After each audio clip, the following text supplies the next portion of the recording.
कि मुसलमानों में हलाल गोश्त खाने की परंपरा है जी, वो हलाल खा सकता है, पर सब्जी में कोई हलाल और हराम नहीं होता है। तो सब्जी में हिंदू और मुसलमान लगाना ये गलत है, लेकिन मुसलमानों की ये धार्मिक आस्था है कि वो हलाल खाएंगे। अरे क्या बताऊं मैं तुम लोगों को, इतने जाहिल हो। अपनी आस्था का ख्याल है, दूसरे की आस्था का भी ख्याल करना चाहिए। मुसलमान वो है जो अपनी आस्था का भी सम्मान करे और दूसरे की आस्था का भी सम्मान करे। जिस तरीके से तुम्हारी आस्था है कि अल्लाह बिस्मिल्लाह अल्लाह अकबर बोलकर किसी जानवर को हलाल किया जाए, वही हलाल गोश्त खाना है, ठीक उसी तरीके से हिंदुओं की भी ये मान्यता है। वो अन्न को ब्रह्म मानते हैं, ईश्वर मानते हैं। ओम अन्नपूर्णे सदा पूर्णे शंकर प्राण वल्लभे ज्ञान वैराग्य सिद्ध्यर्थम भिक्षाम देही च पार्वती माता च पार्वती देवी पिता देवो महेश्वरा बांधवा शिव भक्ताश्च स्वदेशो भुवनत्रयम। उनकी ये मान्यता है कि अन्न माता अन्नपूर्णा है, उसका प्रसाद है। तो जिस तरीके से तुम बिना हलाल किया हुआ गोश्त नहीं खा सकते, वो भी अपने प्रसाद को, अपने भोजन को, अपने भगवान को जो बदतमीजी करे उसके साथ, उसमें थूक लगाए, पेशाब करे, वो ऐसे खाने को अपने रसोई घर में, अपने पूजा स्थान में भगवान को चढ़ाने में नहीं ले जा सकते। तो तुम समझते क्यों नहीं हो इस बात को? तुम हिंदुओं को के खिलाफ एफआईआर करने की बजाय, भगवे झंडे वाली दुकान पे एफआईआर करने की बजाय, देवी देवताओं की तस्वीर लगी हुई दुकान में एफआईआर करने की बजाय, तुमको चाहिए कि अपने अंदर सुधार करते। अरे अपना फटा पैजामा सिल लो, अपनी फटी लुंगी सिल लो, क्यों दूसरों की धोती पे पैर डालते हो? क्यों तुमको भगवे से इतनी नफरत है? बताओ क्यों नफरत है? भगत सिंह ने गाना गाया, मेरा रंग दे बसंती चोला। तिरंगा भारत की आन बान शान है, लेकिन भगवा भारतीय संस्कृति के प्राण है। जब 1947 को देश आजाद हुआ, तिरंगे को राष्ट्रीय ध्वज बनाया गया। उसके पहले तो सारे सनातनियों के घर में, मंदिरों में, और आज भी भगवई ध्वज तो लहराया जाता था कश्मीर से कन्याकुमारी तक। इसलिए भगत सिंह ने गीत गाया, मेरा रंग दे बसंती चोला। इसलिए ख्वाजा मोइनुद्दीन चिश्ती अजमेरी आए तो ताउम्र भगवा रंग पहनते रहे। उन्हें चिश्ती रंग कहा जाता है, भगवे रंग को। भगवे रंग से क्यों इतनी नफरत करते? सूरज से नफरत करोगे? केसरिया रंग का है। अपने घर में आग जलाना बंद कर दोगे खाना पकाने के लिए? केसरिया रंग की है। ख्वाजा मोइनुद्दीन चिश्ती से नफरत करना चालू कर दोगे? केसरिया रंग की है।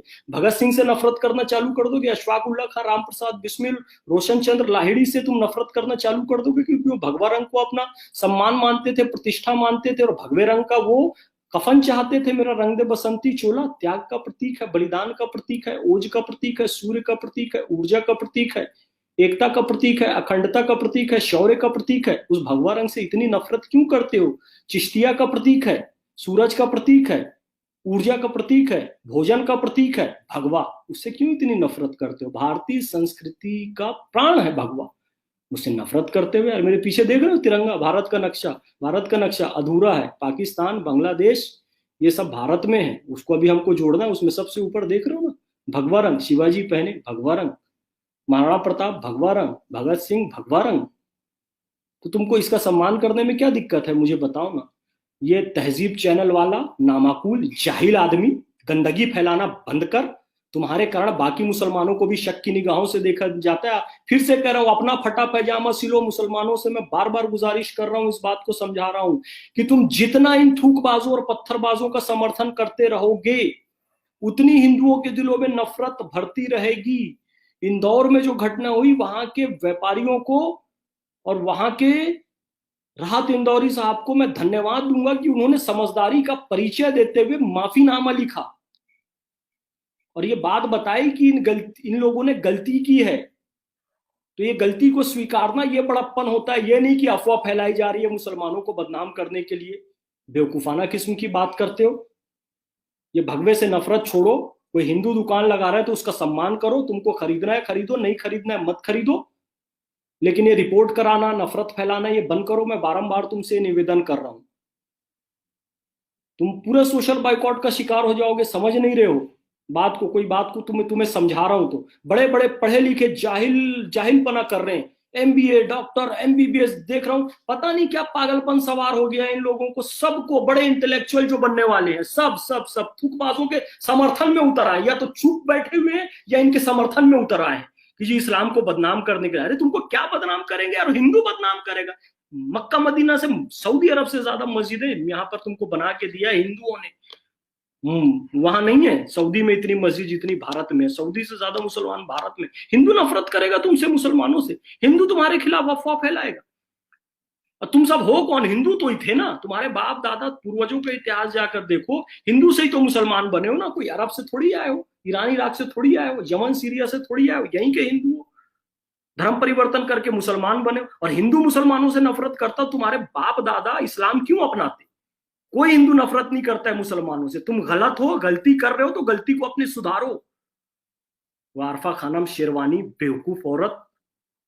हम एक आइडियल सोसाइटी जहां हमारी एक अलग पहचान हो, हम ऐसी सोसाइटी का निर्माण करना चाहते हैं। अबे कितनी अलग पहचान बनाएगी यार? मतलब एक पूरा नेशन राष्ट्र बना लिए तुम लोग, भारत को तोड़ के पाकिस्तान। और कितनी अलग पहचान चाहिए तुम लोग को? एक राष्ट्र बना लिए बांग्लादेश भारत को तोड़कर। तीसरा कश्मीर को तोड़, पूरे हिंदुओं को मार मार के भगा दिया तुमने वहां से, कत्लेआम कर दिया। अब तीसरा कश्मीर पे नजर है तुम्हारी। और कितनी इंडिविजुअल पहचान चाहिए भाई तुम्हारी बिलीफ की है? इतनी मस्जिदें सऊदी अरब में नहीं है यहाँ, और कितनी पहचान चाहिए भाई? इतने मुसलमान पूरी दुनिया में कहीं नहीं है, इंडोनेशिया को छोड़ो। और कितनी तुम्हारी मजहबी पहचान चाहिए बताओ ना? इस्लाम के जो 72 फिरके सारे के सारे सुरक्षित भारत में, और कितनी मजहबी पहचान चाहिए? आरफा खानम शेरवानी तेरे को आरिफ मोहम्मद खान साहब ने तुझे समझाया था, समझ में नहीं आया? उल जलूल वीडियो डालती है, मुसलमानों को भड़काती रहती है। हमारी जब तक एक पहचान हमारी नहीं बन जाती, जब तक हमारी आस्था को सम्मान। अरे बेवकूफ औरत, हिंदुस्तान में जितना तेरी आस्था का सम्मान है, मुसलमानों का सम्मान है, मारता है इजराइल व गल्फ में जाओ। तुम्हारी औकात नहीं है कि इजराइल के सामने बात कर सको। वहां से रोती हुई बच्चियों की फोटो पोस्ट करते हो यहाँ हिंदुस्तान में। भारत के प्रधानमंत्री जी बचा लीजिए इजराइल से, वहां मुस्लिम देशों में मार रहा है वह। तुम्हारी औकात नहीं है इजराइल से लड़ने की। भारत में सुरक्षित हो तुम लोग और कहते हो कि भारत में तुमको मजहबी पहचान नहीं मिल रही है। आरफा खानम शेरवानी, तुम्हारी दम नहीं है कि अपने दम पे जी लो। दम होती तो चाइना में नमाज पढ़ के दिखाते। चाइना ने नमाज पे बैन लगा दिया है, चाइना ने कुरान शरीफ पे बैन लगा दिया है, चाइना ने दाढ़ी रखने में। यहाँ हिंदुओं की छाती पे चढ़ के बोलते हो हम अपने दम पे हो। अपने दम पे नहीं हो। हिंदू बहुसंख्यक उदार है, इसलिए तुम यहाँ पर इतने मजे से रह रहे हो और यहीं का खा के यहीं की थाली में छेद कर रही है। आरफा, शर्म आनी चाहिए तुम लोगों को, शर्म आनी चाहिए। शर्म से डूब मरो तुम लोग। अल्लाह ने इतना अच्छा मुल्क दे दिया, ना सोमालिया में पैदा किया, ना युगांडा में पैदा किया, ना भिखारी पाकिस्तान और बांग्लादेश में पैदा। पैदा वहां होते हैं, बॉर्डर पार पर करके यहाँ आते हैं। यहाँ का राशन कार्ड चाहिए, यहाँ का परिचय पत्र चाहिए। तेरे को तो अल्लाह ने यहीं पैदा किया आरफा खानम शेरवानी, फिर भी उसको शुक्र अदा नहीं करती है। वो तहजीब चैनल का कौन रिपोर्टर? अल्लाह का शुक्राने की नमाज पढ़नी चाहिए कि हिंदुओं के बीच में पैदा किया, सुरक्षित हो। सुन्नी भी सुरक्षित, शिया भी सुरक्षित, देवबंदी भी सुरक्षित, बरेलवी भी सुरक्षित, बोहरा भी सुरक्षित, अहमदिया भी सुरक्षित, सब भारत में सुरक्षित हो। नहीं हो पाकिस्तान में भी हो, सऊदी अरब में भी हो, सीरिया, एक दूसरे का गला आपस में काटते रहते हो। और कितनी तुमको तुम्हारे बिलीफ को पहचान चाहिए यहाँ पर? बेवकूफ कहीं के, जाहिल लोग। बंद करो ये भगवा के खिलाफ रिपोर्ट करना, हिंदुओं के खिलाफ नफरत फैलाना। अपना फटा पजामा सिलो, अपनी फटी लुंगी सिलो। सुधर जाओ, सुधर जाओ। शुक्राने की नमाज पढ़ो 2 रकात की। अल्लाह ने तुमको सरजमीन हिंद में पैदा किया है। अस्सलाम वालेकुम रहमतुल्लाहि व बरकातहू।